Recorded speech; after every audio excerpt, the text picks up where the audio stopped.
bienvenue à tous sur ce webinaire décryptage sur la résilience territoriale. Je suis Cindy Aymon, responsable des études et des publications au CNER. Pour ce webinaire, je suis accompagnée de Johan Marchaud, qui est Manager Advisory Secteur Public chez KPMG, et Stéphane Durin, associé secteur public chez KPMG. Ensemble, ils vont aborder le sujet de la résilience territoriale, de ses applications concrètes, mais également du lien entre le rôle des agences et la résilience. Si vous avez des questions, utilisez le chat pour les poser. Nous y reviendrons à la fin de la séance. Sans plus attendre, Johan, je vous passe la parole. Oui, bonjour à tous et à toutes. Merci pour votre présence et votre attention. On vous propose avec Stéphane de commencer par un rappel de la définition, par ailleurs très riche, de la résilience. Voilà, effectivement, bonjour à tous et à toutes. C'était important peut-être avant de dérouler les différents sujets sur la question de la résilience territoriale, de bien reprendre les différentes définitions, en sachant que sur ce sujet, vous savez que voilà, la résilience, il y a eu beaucoup de débats, beaucoup de publications, il y a eu beaucoup de disciplines aussi qui se sont emparées de ce sujet. Donc on vous a donné là, quelques définitions sur le support, notamment en sciences physiques, hein, là, donc c'est toujours intéressant de revenir aussi à ces lectures un peu différentes, hein. Donc, c'est la capacité d'un matériau à se déformer, à s'étirer son ombre et conserver sa forme nouvelle. Donc, il y a bien une dimension évolutive et réaction par rapport à un choc.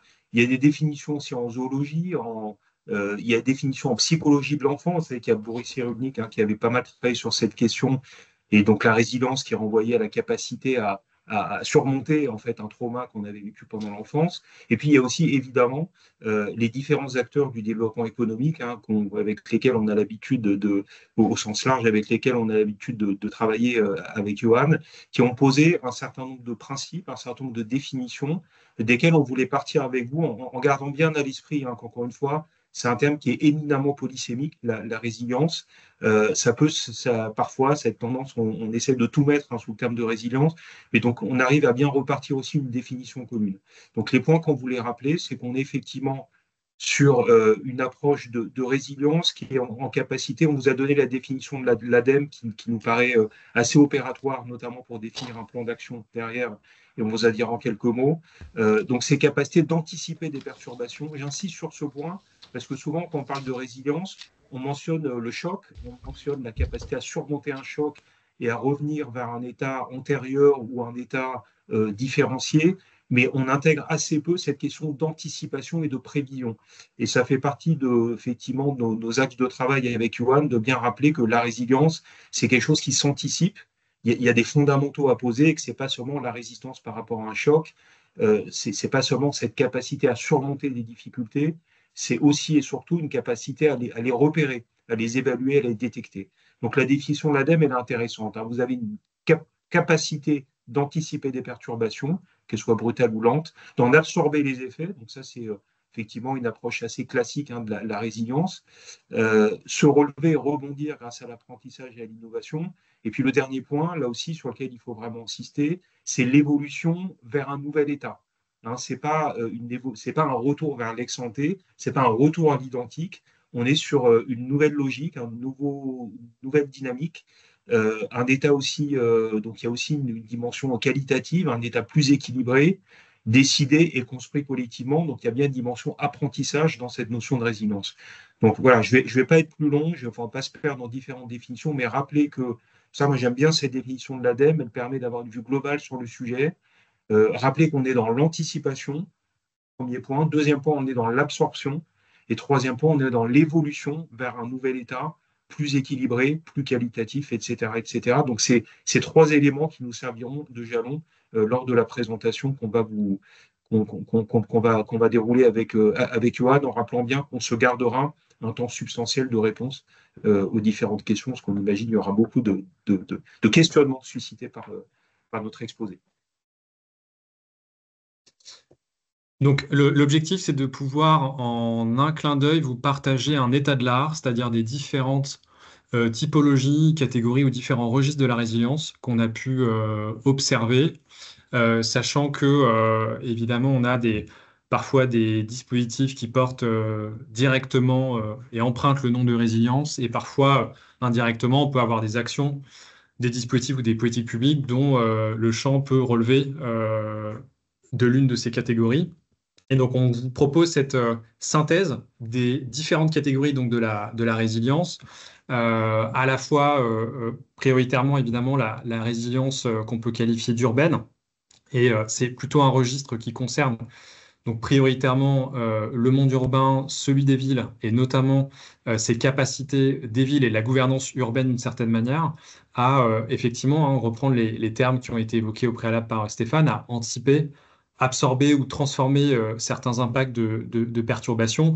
Et dans le champ de ces perturbations, effectivement, la liste n'est pas limitative. On peut avoir des perturbations qui relèvent soit du registre du climat, donc du changement climatique, soit du registre social, relevant du champ notamment des inégalités et la cohésion sociale.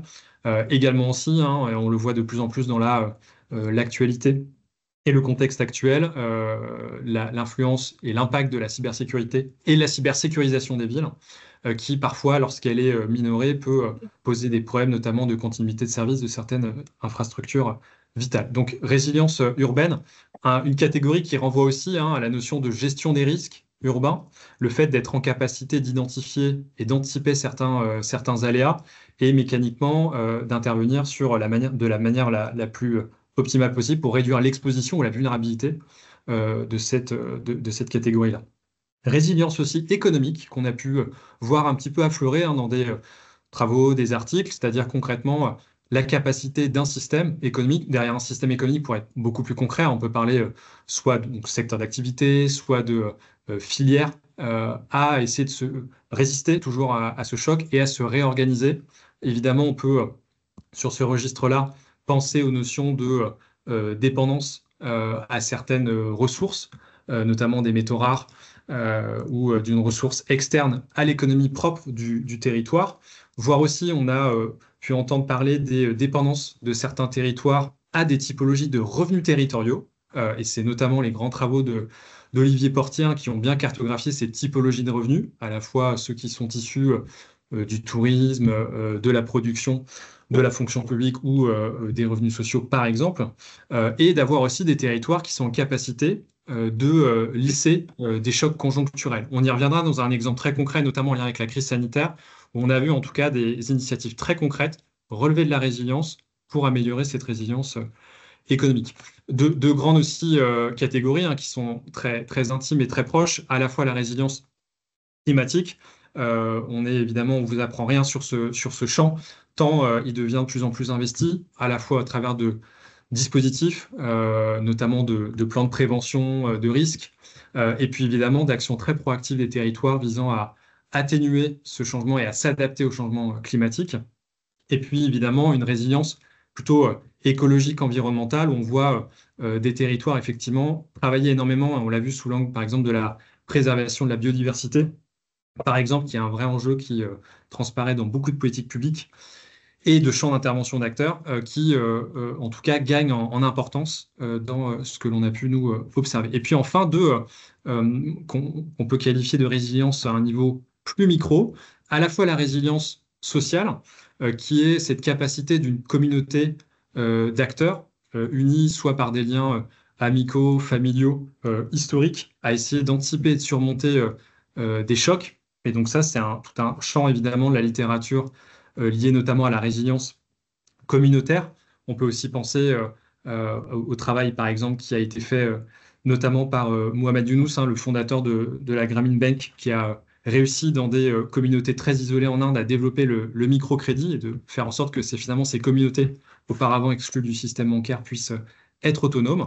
Nous, on range, selon nous, ces initiatives dans ce registre-là. Et puis enfin, la résilience organisationnelle. Donc là, on touche vraiment, et on se rapproche du rôle de l'agence finalement, car une organisation peut être aussi résiliente, c'est-à-dire à détecter effectivement les signaux faibles qui peuvent survenir et mettre en péril, en tout cas, soit la continuité d'une activité, soit la concrétisation d'une action, et à essayer dans effectivement le choc ou l'échec de se réorganiser pour s'adapter.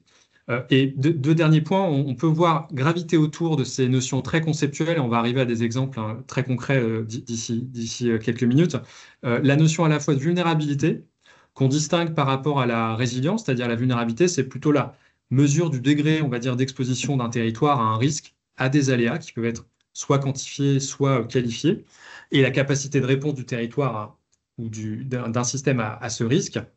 Et donc, on peut parfois supposer effectivement qu'un territoire peut être plus résilient à mesure qu'il connaît bien ses sources de vulnérabilité, par exemple. Et puis évidemment, la notion de durabilité, c'est-à-dire que post-choc, une fois les changements effectués, de quelle manière on met en place un certain nombre de mesures pour pérenniser ce nouvel état un petit peu qui a été réajusté et faisant office notamment d'apprentissage de l'échec passé. Voilà, avant d'arriver sur les exemples concrets, on finit sur la partie littérature et état de l'art. Stéphane?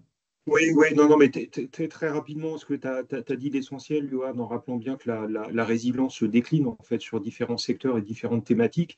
Je vous ai aussi rappelé en introduction, hein, qu'on était sur le triptyque anticipation, adaptation et puis enfin, j'ai envie de dire absorption du choc et évolution. Et bien se rappeler qu'effectivement, bah, derrière, en termes de stratégie, en termes de stratégie de territoire, il y a plusieurs approches. On va être sur une fonction, bah, que j'ai évoquée en filigrane tout à l'heure, hein, un peu de conservation et de préservation. On essaye de revenir à l'état antérieur une fois le choc passé. On peut avoir aussi plus intéressant une approche plus dynamique de la résilience, donc une fonction de transformation, donc faire en sorte que la crise, le choc, la perturbation soit une opportunité pour réinterroger l'existant, donc pour rebattre les cartes, hein, concrètement, et pour vous donner un exemple, parce que derrière on aura là aussi plusieurs approches. On peut avoir une adaptation qui est plutôt, donc, qu'on dirait incrémentale, ou une adaptation systémique. Peut-être pour illustrer, hein, une adaptation incrémentale, ça va être voilà, l'idée de faire une réponse de court moyen terme qui va améliorer et ajuster l'existant. Donc ça peut être, par exemple, l'exemple qu'on donne souvent, c'est rénover des bâtiments pour les rendre plus économes en énergie. Alors que si on est effectivement sur une logique d'adaptation systémique, on va être sur une révision en profondeur, hein, des structures, des modes de fonctionnement. Donc l'idée, c'est pas seulement changer les règles du jeu, mais c'est pas seulement, pardon, lapsus, changer les outils, mais bien changer les règles du jeu. Ça va être de repenser totalement, par exemple, des modèles d'urbanisme. Ça va être de transformer une économie locale vers des circuits courts, bas carbone, etc., etc. Donc c'est une évolution qui est beaucoup plus, voilà, qui est beaucoup plus systémique, beaucoup plus importante. Le point sur lequel j'insiste, hein, c'est effectivement dans ces stratégies de résilience, on préconise effectivement plutôt ces adaptations systémiques, ces fonctions de transformation, dans la mesure où effectivement, ce qui est intéressant, qu'on soit à l'échelle d'un territoire, qu'on soit à l'échelle d'une organisation, c'est cette capacité effectivement à repenser un petit peu l'existant et à rebaser en fait les différents modes d'intervention. On voulait aussi bien rappeler un point, c'est la dimension observation et anticipation, hein, que j'évoquais tout à l'heure, encore une fois, sur les approches de gouvernance. On a tendance à se focaliser, ça renvoie aussi à votre agence de développement. On se focalise souvent sur la dimension absorption du choc et accompagnement des évolutions, hein, que ce soit des adaptations dites incrémentales ou des adaptations systémiques. Bien garder en tête, encore une fois, qu'un territoire résilient, c'est un territoire qui est en capacité d'anticiper, de détecter, de repérer. Donc la notion d'observation stratégique, elle est évidemment fondamentale, et c'est ça qui va permettre après de travailler de manière extrêmement opérationnelle au travers des différents exemples, hein, que va vous présenter Johan. Et donc, avant de basculer sur les exemples, une grille de lecture, car vraiment l'objectif en sortie du webinaire, c'est que ce concept puisse faire sens dans votre quotidien, et en tout cas peut-être qu'il puisse faire l'objet d'appropriation ou de réappropriation pour effectivement d'avoir une grille de lecture peut-être nouvelle ou renouvelée sur le quotidien développeur territorial qui en soit riche chaque jour pour l'avoir vécu pendant 2 ans.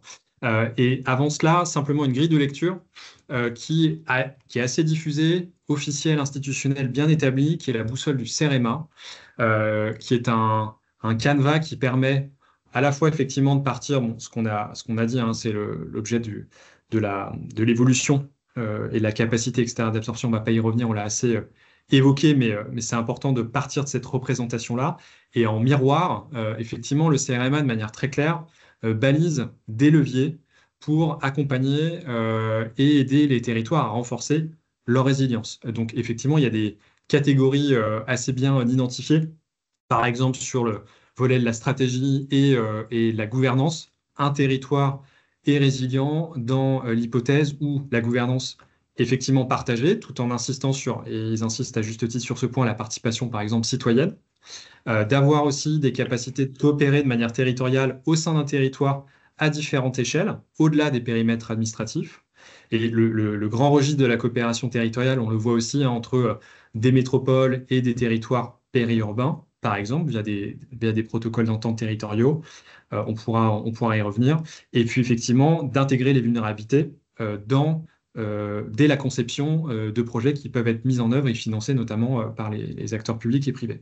Des enjeux aussi de cohésion et de solidarité, donc sujet de comment on soutient la solidarité, notamment des publics les plus vulnérables, parce qu'un territoire résilient est celui aussi qui arrive à mettre une focale, une attention, et on peut même peut-être parler d'empathie, pour des publics qui sont désaffiliés, hein, pour prendre le propos de Robert Castel, et d'essayer aussi de garantir la confiance, ce fameux aussi capital social qui est clé pour faire en sorte que parfois l'échange puisse se faire entre des personnes, des entreprises et des territoires, et de renforcer cette capacité d'agir. L'anticipation veille, j'y reviens pas, mais là ça recoupe hein, entre ce qui est bien balisé par le CRMA et ce qu'on a pu nous identifier, c'est-à-dire comment on se prépare à la gestion de crise, le post-crise, et puis également on a une connaissance des aléas et des vulnérabilités.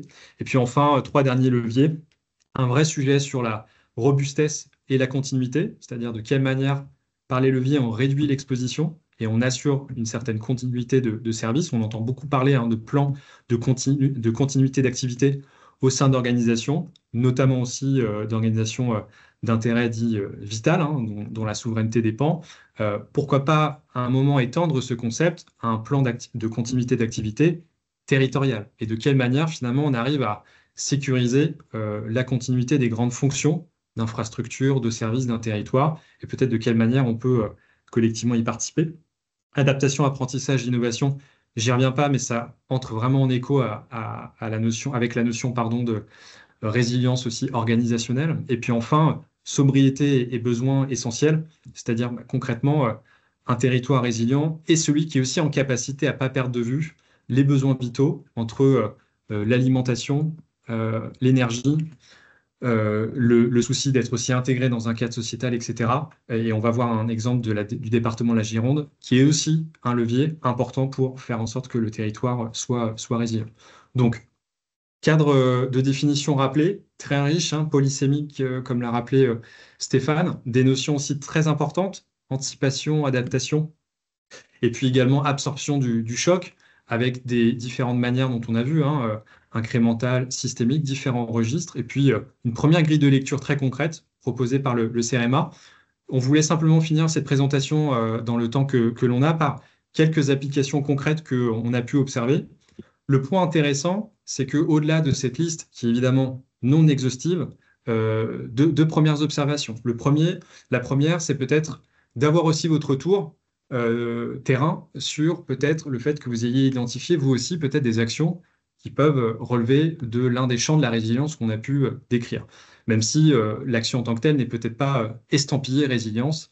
Ça, c'est le premier point. Et le deuxième, effectivement, on a, et c'est un parti pris important, identifié des initiatives qui directement ne portaient pas la notion de résilience.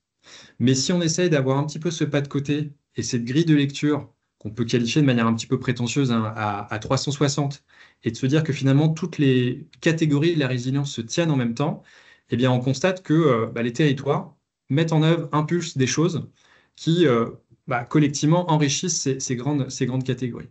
Bref, pour être plus terre à terre, ce que nous, par exemple, on a observé, par exemple dans la résilience environnementale et notamment aussi urbaine, c'est dans les documents d'aménagement. On pense notamment au PLUI, au SCOT, voire même aux documents directeurs qui touchent à la politique de l'habitat des territoires, un lien beaucoup plus important entre ces dispositifs et donc concrètement des actions financées en sortie hein, pour des publics qui peuvent être jeunes, personnes âgées, habitants, ceux qui sont logés dans le parc privé ou dans le parc social, ou des entreprises, eh bien, la dimension aussi de comment on anticipe l'impact du climat sur l'offre que l'on peut proposer en termes d'habitat dans nos territoires. Et donc, on voit vraiment cette vague monter sur les notions à la fois, évidemment, de performance énergétique des bâtiments. On pense évidemment aux décrets tertiaires, par exemple, à la notion aussi de confort d'été, face à laquelle même les publics, selon leur situation économique, ne sont pas égales, très concrètement. D'avoir aussi une mention très importante de quelle manière on valorise et on recourt au capital des énergies renouvelables dans la conception finalement des bâtiments. On entend beaucoup parler de conception bioclimatique des bâtiments, c'est-à-dire d'essayer de valoriser prioritairement des dispositions naturelles d'orientation des bâtiments, faire en sorte évidemment qu'ils puissent aussi s'intégrer dans son environnement immédiat et qu'on ait aussi des bâtiments qui soient autonomes et utilisent le moins d'énergie possible. Puis enfin, vraiment des vrais enjeux qu'on voit aussi dans ces territoires, d'identification des enjeux aussi d'îlots de chaleur. Par exemple, il y a eu un travail avec l'agglomération de Rodez et du CEREMA pour identifier les lieux qui étaient très sensibles, sujets à la surchauffe urbaine, où on avait notamment des publics sensibles issus des crèches, des hôpitaux par exemple, et puis d'autres aspects. Donc un vrai sujet, une vraie implication de la notion pour nous de résilience, même si elle ne porte pas strictement ce nom, dans ces réflexions liées au climat et l'habitat et l'aménagement finalement de la ville d'une certaine manière.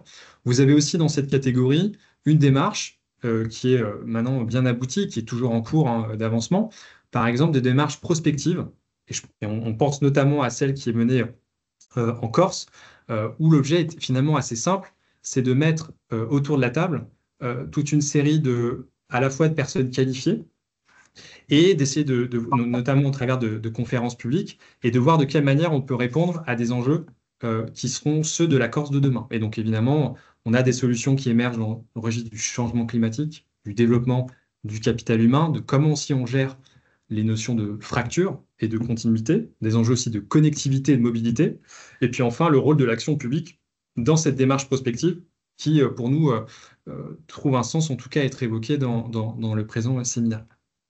Enfin, pour conclure et laisser place à des questions éventuelles ou des échanges, la résilience sociale.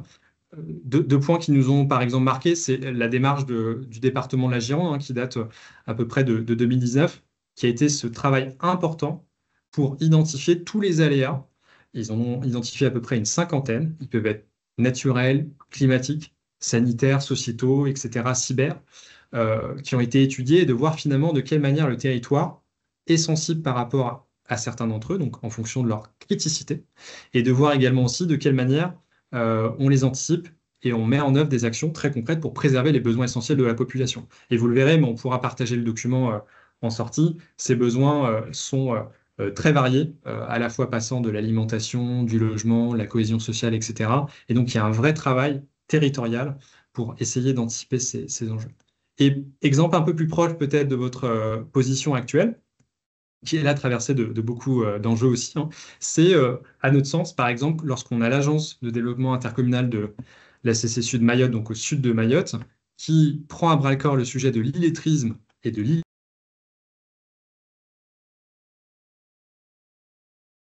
Ton micro, Yoann. On ne vous entend plus, Yoann. Excusez-moi, mon micro a été coupé. Vous m'entendez bien? Oui, c'est bon maintenant. Oui, pardon. Voilà, pour conclure en 2 minutes, la stratégie de lutte contre l'illettrisme et l'électronisme de l'agence, la CC Sud Mayotte, agence de développement économique, lorsqu'elle vient à faire ce travail pour repérer, identifier, accompagner des publics illettrés, en lien avec des partenaires, notamment l'Agence nationale de lutte contre l'illettrisme ou une plateforme qui accompagne ces publics, pour faire en sorte que ces personnes soit peuvent se lancer dans l'entrepreneuriat, soit rejoindre un poste de droit commun. Pour nous, c'est un vrai sujet, une vraie action, une vraie initiative qui renforce la résilience sociale en faveur d'un public qui reste souvent d'ailleurs dans l'angle mort des statistiques. Puis enfin, surtout, mais sans vouloir être trop long, parce que je pense que c'est un débat qui dépasse largement de notre webinaire, mais on pourra évidemment continuer l'échange. La résilience économique, on a vu notamment en lien avec la crise sanitaire beaucoup d'initiatives, notamment de fonds de soutien, et d'ailleurs qui s'appellent vraiment résilience dans certains cas, qui accompagnent des auto-entrepreneurs, des salariés, parfois sans salariés, avec des systèmes d'avance, d'aide, d'avance remboursable, pour faire en sorte que dans certains secteurs qui avaient été affectés par la crise sanitaire, hôtellerie, événements, transport, VTC, etc., puissent évidemment passer le cap de la crise et de voir de quelle manière ensuite le rebond et l'accompagnement de ces entreprises peut être pensé. Puis enfin, deux derniers exemples, des territoires aussi, on a vu notamment la région Auvergne-Rhône-Alpes, la métropole européenne de Lille, on pense aussi à Nice Métropole récemment, qui mettent en place cette réflexion pour prendre soin en quelque sorte des vulnérabilités de leur grande entreprise ou de leur entreprise très stratégique, très clé, et de voir si par exemple certaines d'entre elles peuvent être soit sujettes à des délocalisations, soit à des prédations ou des acquisitions par des activités étrangères qui ne sont pas forcément peut-être bienveillantes vis-à-vis de l'activité nationale. Et enfin, un dernier point très concret, vous avez eu ce dispositif assez méconnu qui date de 2016, qui est géré par la DITP, qui s'appelle France Expérimentation et qui, par exemple, et pour nous ça entre dans le registre de la résilience, qui a permis au cœur de la crise sanitaire à une entreprise qui s'appelle Cosmolis de déroger temporairement à une norme du droit qui posait problème sur son projet et lui permettre en fait de recycler les déchets de soins à risque infectieux. Donc c'était tout, donc les déchets qui émanaient des hôpitaux et notamment des masques.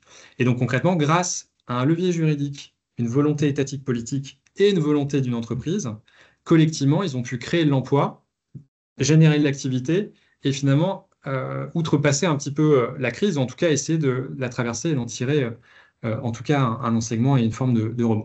Voilà, donc liste un peu non exhaustive évidemment. On a voulu quand même descendre à un niveau de détail beaucoup plus fin pour pas rester dans le niveau conceptuel, mais on voulait peut-être terminer avec Stéphane sur finalement que retenir pour une agence.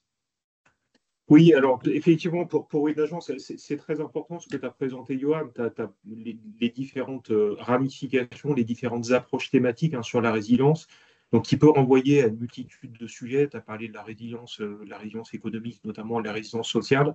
Ce qui nous semblait très important de rappeler, c'est que les approches de résilience qui produisent de l'impact sont des approches qui sont globales, qui articulent ces différentes dimensions et avoir concrètement une approche de résilience purement environnementale qui serait déconnectée d'une approche en termes de résilience sociale ou en termes de résilience sociale, pardon, ou de résilience organisationnelle ou de résilience urbaine, c'est effectivement un point qui est sans doute inadapté. Donc une approche globale. Le deuxième point, je voulais vraiment rappeler à titre conclusif, c'est que la résilience, il y a eu un engouement assez fort. Il y a eu beaucoup de discussions, beaucoup de travaux. Donc, on vous a présenté tout à l'heure différentes définitions. Rappelez aussi que la résilience est devenue une forme de label. C'est effectivement quelque chose qui apporte c'est un attendu, j'ai envie de dire, pour un territoire. C'est un peu un label de modernité et de performance pour un territoire, si bien que pour une agence de développement, il y aurait sans doute intérêt à pouvoir aussi mettre en avant, notamment voilà, sur la dimension exogène pour s'adapter investisseurs potentiels, de mettre en avant donc sur votre territoire d'inscription la dimension résilience en repartant par exemple de ces différents critères qu'on a mentionnés rapidement ou la grille du CEREMA qui a été exposée par Johan. Donc de bien rappeler que concrètement un territoire résilient ça se valorise. Mais pour le valoriser, il faut d'abord pouvoir l'objectiver, donc pouvoir travailler avec l'ensemble des acteurs pour s'assurer que tu veux la checklist, désolé de parler comme ça, mais vous voyez, les différents éléments constitutifs de la résilience dans toutes ces dimensions ont bien été travaillés sur ce territoire. Et une fois que vous avez fait ce boulot-là, vous pouvez le mettre en avant auprès des investisseurs qui, effectivement, dans le contexte qui est le nôtre aujourd'hui, qui est extrêmement complexe et perturbé, ça apporte de la sérénité, ça apporte de la garantie pour des investisseurs potentiels sur un territoire de savoir que cette notion de résilience, donc cette capacité à anticiper, à absorber et à évoluer, c'est encore une fois, voilà, c'est sécurisant. Ça apporte un petit peu de sérénité pour les investisseurs. Donc, pour une agence de développement, il y aurait sans doute un travail à engager effectivement sur cette dimension un peu valorisation, portée à connaissance et labellisation sur cette notion de résilience. Et on vous remercie pour votre attention. Merci beaucoup, c'était très clair et très complet. À titre personnel, j'ai beaucoup aimé. Je n'en savais pas suffisamment sur le sujet. N'hésitez pas à intervenir ou à poser des questions si vous voulez vous exprimer, c'est le moment. Je vous laisse quelques instants pour réfléchir.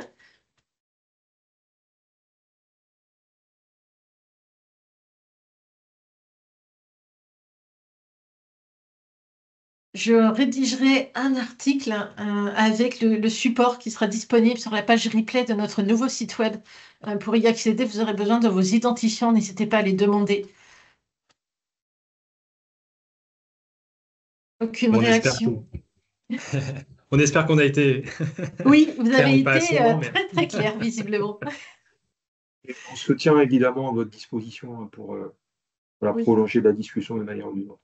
Effectivement, ce qu'on a abordé pas mal de sujets et c'est toujours, c'est un peu voilà, c'est un peu la logique du sprint, hein, où on est obligé de poser différents jalons, mais on a bien en tête qu'il y a beaucoup de sujets à approfondir, à expliciter. oui, en effet. Bon, merci beaucoup. Il ne me reste plus, du coup, qu'à vous souhaiter une bonne après-midi.